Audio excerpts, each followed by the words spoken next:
Magandang araw po mga master. Ngayong araw po ay dadayo po tayo ng humigit kumulang 3 oras na biyahe papunta po sa ating spot. Ang spot po na pupuntahan natin ay ang Gagnipa Island. Itong Gagnipa Island master ay malayo po to sa mainland ng Port Barton. At ito po, habang nasa spot kami ay sanalubong tayo ng malakas na alon.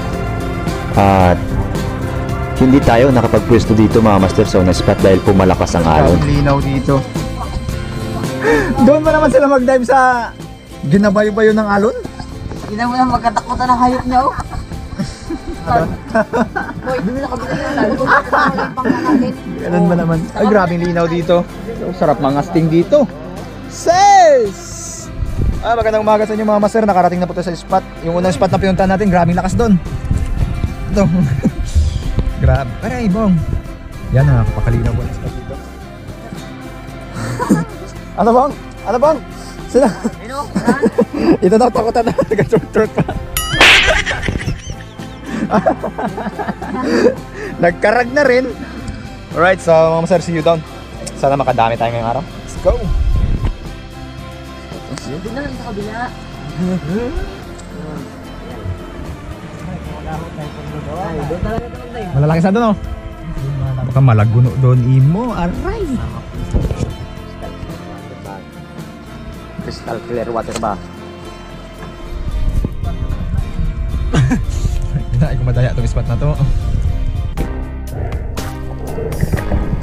Nauna akong mag-down mga master at unang down ko mga master, nasa ilalim pa lang po ng bangka ay may nakita na po ako kaagad na good size na coral trout or suno mga master. Kaya dali-dali tayong nagkasa ng ating spear gun at binigyan natin ng shots. Ayun mga master, at yun po ang unang nating sablay sa araw na to. Dali-dali po akong umahon dyan mga master. Boss! Boss! Suno, anay mo! Sinigawan ko po mga master ang kasama natin na mana, si Boss Tikyo. At ayun, sabi ko mayroong suno akong nakita at napana ko, hindi ko naman na dali. Kaya siya po ang pinapapana natin mga master dahil meron siyang magandang pana na gamit sa araw na to. Ang kanyang 120 cm na spear gun na trigger mga master, kaya siya ang ating pinapana. Kaya yun, nang mag-meet niya ang gap mga master ay hindi niya na pinalampas, tinira niya na mga master. At ito po yung aming unang isda sa araw na to, coral trout or suno. Itong coral trout na to mga master ay umabot po ito ng 1 kilo at 6 na gramo mga master ang timbang ng isdang ito. Napaka good size po ito at napakasarap din ito sa escabeche at kinilaw. Talagang wala tayong masabi sa sarap niyan mga master, mas lalo na kapag freskong isda.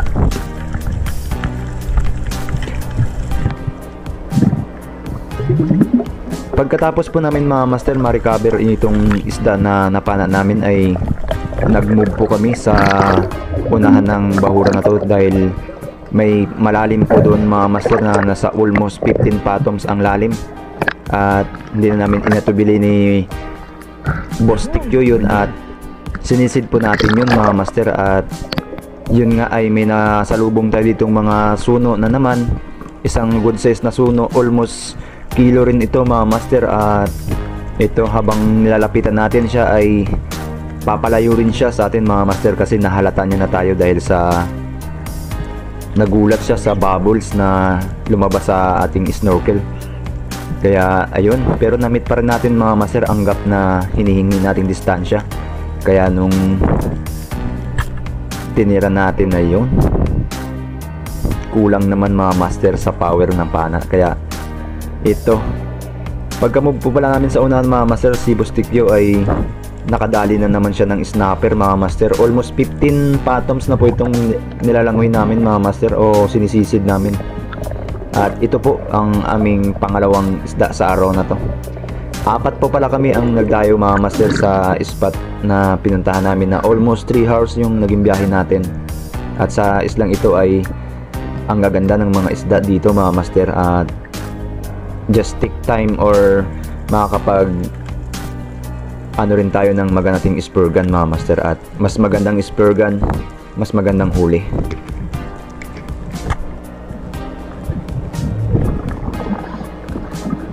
Inaalat pa tayo nito mga master dahil nga ay hindi maganda itong hawak nating sandata sa ngayon.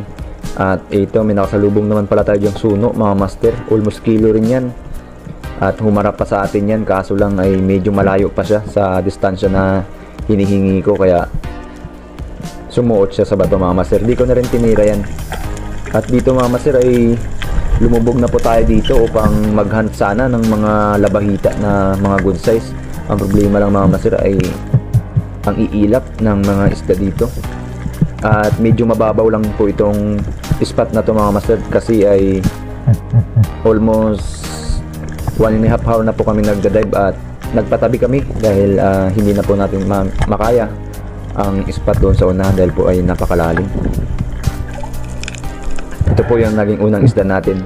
Nagtataka lang ako kapag maliit ang isda ay tinatamaan ko, pero pag mga kilo ang size, bakit ayaw?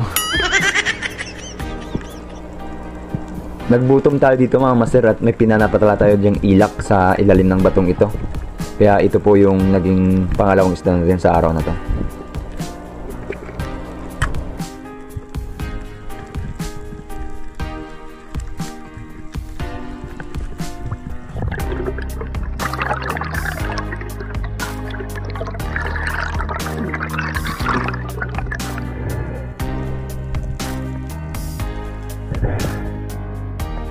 Pagkatapos ko po mga master masecure itong ilak na napanan natin, ay pumunta po ako sa bangka at nagpalit po ako ng spear gun mga master. At shout out pala dyan sa may-ari ng spear gun na hawak natin ngayon, Eddie Boy Madraga. Maraming salamat sa pagpapahiram ng spear gun na ginagamit natin. At itong spear gun na gamit natin mga master ay 120 cm ang kanyang haba at number 5 ang kanyang bala. At naka-trigger po tayo at meron tayong dalawang guma, which is malakas po ang pana na gamit natin sa ngayon. Kaya po ay nang makabalik po tayo sa pagsisid ay yun mga master, nilapitan po tayo mga master ng dalawang yellow tail tribali or badlon mga master. Dalawa po ito. At sa kasama ko mga master ay merong dalawa ring umiikot sa kanya. Bali sa akin may dalawa, bali apat po yung badlon dito sa bawra na to. Kaya po ay be sure ko po mga master na patamaan talaga itong badlon dahil po napakalapad din at napakalapit niya sa atin. Kaya nung na-meet natin ang distance na hinihingin natin, ayun, binigyan po tayo mga master ng magandang distansya. Kaya nakuha po natin mga master at napakababaw lang po ng spot na to mga master. Mga nasa 6 na di pa lang po ito or 7 di pa. Ito po yung spot natin ngayon na talagang lumapit yung isda. At ayun, sininyasan ko yung kasama ko mga master. Sabi ko nakapana na ako. Ang problema mga master ay hindi niya pala ako naintindihan at nakita ko yung isda sa alambre na gamit natin mga master ay tiniko niya na yung alambre at makakabitaw na siya mga master. Kaya ito po yung nangyari.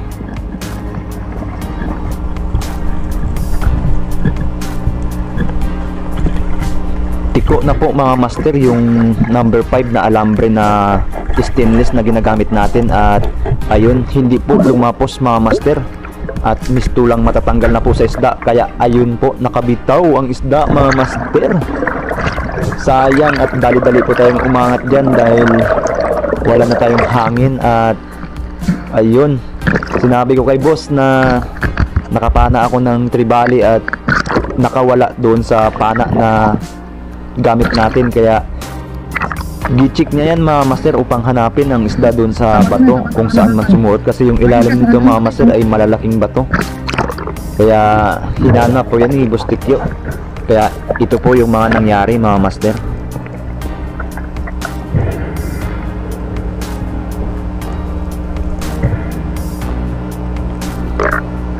Ito pala mga master, si Boss Tikyo ay napakalalim na rin sumisid nito mga master. At ayun, ay hinahanap niya po sa ilalim ng bato. At almost 20 minutes po kaming naghahanap ng isdang iyan mga master. Dahil sayang din kasi kung iwanan namin. At ayun, nang nakuha ko na po yung alambre ko ay ayun, talagang tiniko niya mga master sa lakas. Kaya nawala na ako ng pag-asa dyan mga master nang street ko yung alambre ko ay ayun, sa unahan nito mga master, 20 meters away from doon sa pinanaan ko ay may naaninag po akong naputi sa ilalim mga master, at sabi ko maliit lang. At yun ang makita ko doon sa ilalim, sabi ko ito na yung pinana kong badlon mga master. Malayo na po siya doon sa pinanaan ko, at ang buong akala ko mga nasa isang dangka lang ang haba niya mga master doon sa ilalim. Tapos yung amat-amat na akong paahon, ayun, malaki pala, at umabot po ito mga master ng 4 na kilo ang badlon na nahuli natin. At siyempre saya dahil first time ko po makahuli ng badlon mga master. At ito,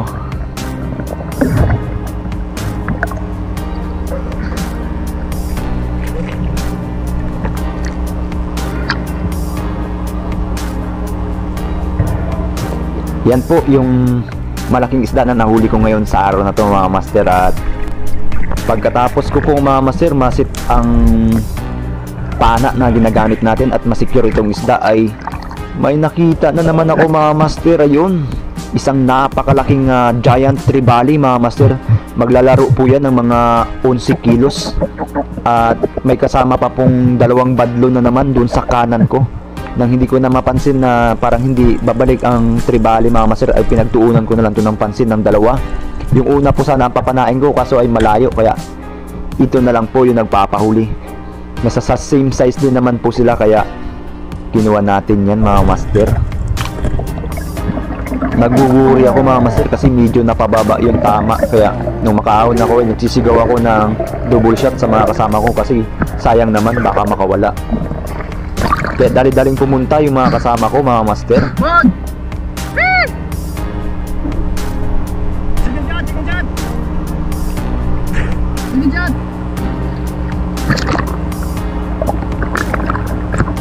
Pagkatapos ko itong mapana mga master ay hindi talaga ako makamove on doon sa mamsa na nakita natin. Grabing laki kasi. At syempre kung mapapana natin yan ay makaka-record na rin tayo ng medyo malaki-laki na napana natin sa buong career natin ng pamamana mga master. Kaya ito, at hindi pa man nakaabot yung mga kasama ko sa akin mga master, ay nakita kong medyo baba nga talaga ang tama, kaya nang ramdam ko na mahina na mga master yung isda ay agaran kong sinecure mga master, kasi sayang din kung makabitaw at matulad sa unang isda ko. At buti na lang yung unang isda natin na badlon ay nakita pa rin natin at nahuli pa rin natin mga master. Kaya ito, ganito po, kapag lumalaban ng isda ay inaariyahan ko lang para hindi mapunit yung laman niya mga master.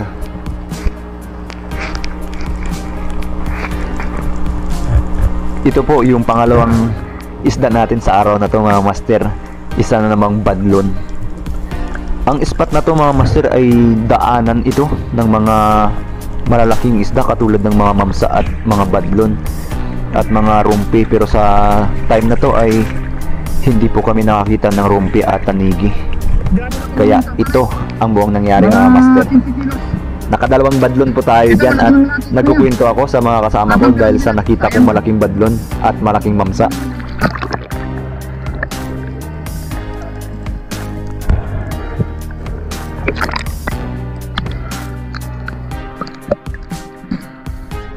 Grabe mamsa. Grabe mamsa ba? Doon na video ko. Tatlong braso sila. Ito maliit ito. Ito pinakamaliit sa tatlo. Kasi ito yung nagpauli-uli. Pagka mamsa, pagkalaki mamsa ba? Bunga, ba't yun? Iba yung mamsa. Yun yung mamsa puti. Kalaki ba? Ano? Yun sa napalain ko. Nagpagano. Pagkapuntik sayang talaga eh. Sabi ito ang pinakamaliit. Ito nagpauli-uli sa kanila. Ito na lang pinala ko. Kaya wala naman. Bakit naman? Kala ko, nagbagan ako sa mga matanggal. Nagsigaw-sigaw siya. Secure man, naman na lang. Thank you, mga master! Bawi ang gas dito po, mayroon pa yan, mayroon pa. Yan, hindi natin yung balik. Ang thumbnail. Kalaki na mamsa, doon pa yan, kasi pangapon.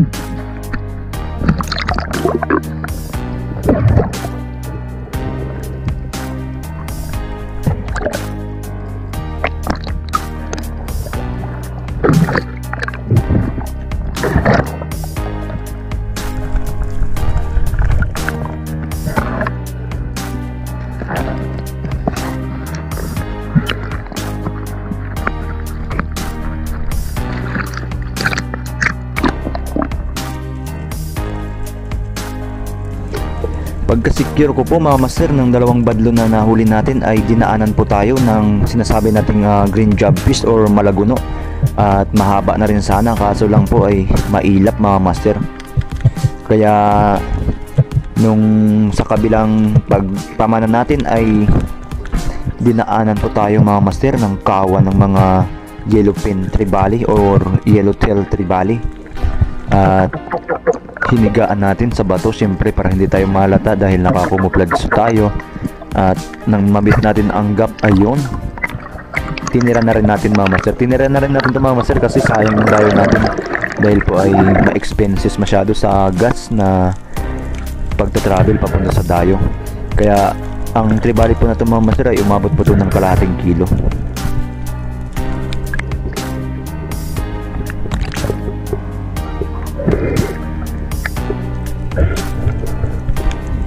Itong trevally mga master, sarap to sa sinabawan. Talagang mapaparami ang kain natin ito. At ang gamit na pana para natin dyan ay yung ating legendary na pana, which is 3 guma at pintik lang yung kanyang kalabitan mga master, hindi trigger. At napadive tayo dito sa kanto mga master dahil may nakita akong school ng mga labahita. At ayan, napakalapit sa atin mga master dahil napakaamo ng isda. At yun, nabulabog pa yung pawikan. Kaya ito, may mamsa na, may mga labahita pa. Talagang isusure natin yung pang-ulam natin at pang-benta para hindi tayo malugi sa dayo na ginagawa natin sa pang-araw-araw. At ito mga master, another dive na naman at another school na naman ng mga labahita. At sila pa rin ito mga master, yung labahita na napanao kanina. At ayun, pinili po natin yung medyo malaki at tinamaan naman natin mga master, kaya nasecure po natin ng isda. Sumabit pa to sa bato mga master dahil sinuot niya. At yun, may hangin pa rin naman tayo kaya pinuntahan natin at kinuha natin sa bato mga master. Ang sarap lang mga master kapag nasa dayo dahil ang daming opportunity or ang daming isda na pwedeng mapana. Ikaw na lang ang mamimili sa mga isda na papanain mo. At napakalapad na rin po yung labahita na to mga master. At napakasarap din ito sa inihaw mga master. At nang mamit ko yung buhangin mga master ay meron po akong naaninag sa ilalim. Akala ko yung sunog mga master na isda, yung pala yung isang napakalapad din na bayang or batfish mga master. Kaya ayun, binira natin at sa harap niya ay may mga Nemo. Kaya itong batfish mga master ay suwabe ito, mas lalo na pangpulutan.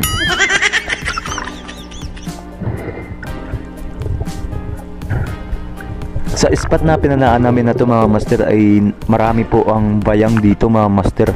Parang school din ng bayang ang nakatira dito sa spot na to. At medyo may kalabuan ng konti ang tubig. Pero kapag nakadown ka na sa ilalim ay malinaw naman sa ilalim mga master. Pagkatapos ko po masecure ang isdang ito mga master at napakalapad din po niyan. At suwabe yan sa inihaw mga master. At nung nag-dive tayo ulit mga master ay nakapansin naman tayo ng dalawang malalaking batfish mga master. Ayun o, mga bayang. Ito mga bayang na to ay hindi ito bababa ng 4 na kilo mga master. At nung tinira natin na yun, umuntol lang mga master sa bayang mga master. At ang grabing tigas ng balat ng bayang na to, grabe. Pero hintayin nila soon makaka-upgrade tayo ng pana na magagamit natin.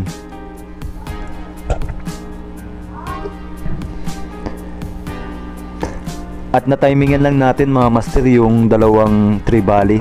At na-timingan natin na sa pana na ginamit natin nun kasi minsan mga master ay hindi masyado akong gumagamit ng pana na pang yung trigger dahil overpower din yung lakas. At minsan yung mga labahita ay hindi ko napapana kapag trigger yung hawak kong pana dahil parang sayang mga master, sayang yung kasa dahil matigas ikasa. At pag pinana mo sa malit ay talagang hindi bawi.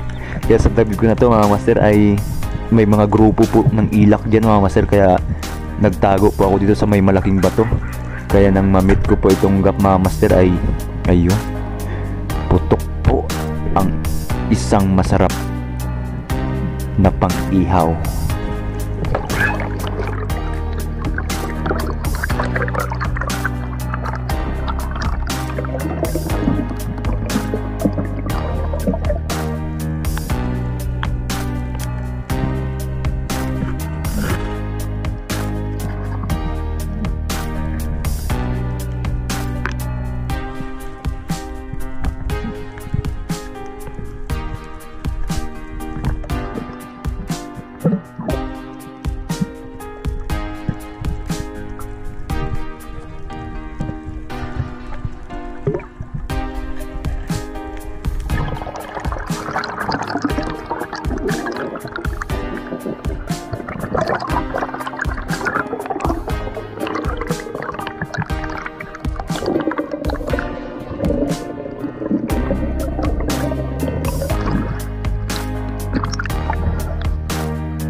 Pagkatapos ko po mga master ma-secure itong ilak ay ayun, yung kasama ko po mga master ay sumuot na sa bato mga master. Dahil po nagka problema po kami sa spare gun na gamit namin dahil po sumuksok doon sa ilalim ng bato. At ayun, thanks God dahil po ay nakuha po namin ng walang trahedya o mga posibleng mangyari sa ilalim dahil pareho po kaming secure ng pana mga master na sumabit sa bato. At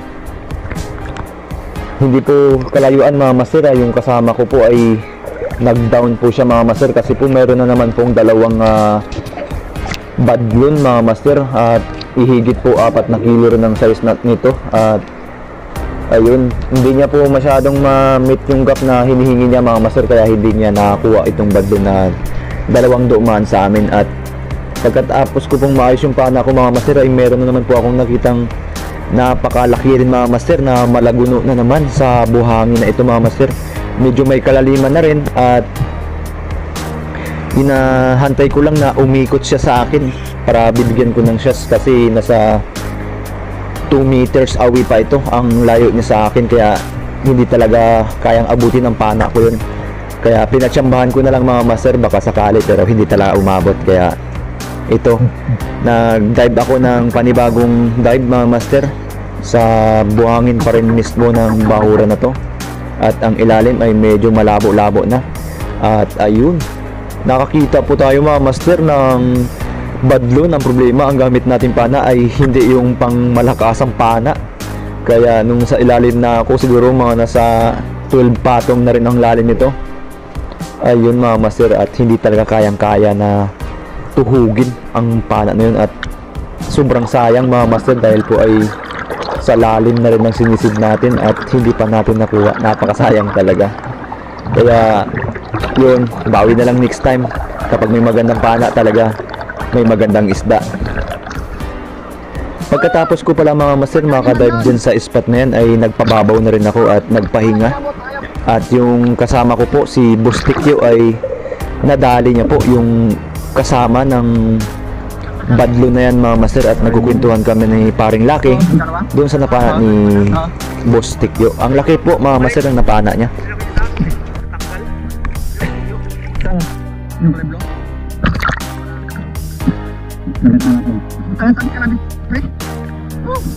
Oo, kita mas pala na. Yung unang live ko, malapit na sa akin. Binangon kami na. Natakot sa titit. Takbo siya pala rin. Bila ako nag-comment ulit. Pangalawang live ko, grabe nakapit na rin. Ewan ba? Tayo pala ito. Hingga. At ito po mga master yung badlo na napana ng isang kasama ko na namamana sa araw na to. At ayun o, ang laki na rin talaga mga master. Umabot daw po ito ng 3 kilo yung badlon niya na napana. At yung mga badlon po napana ko mga master ay umabot po yun ng 4.7 saka 3.8 po mga master.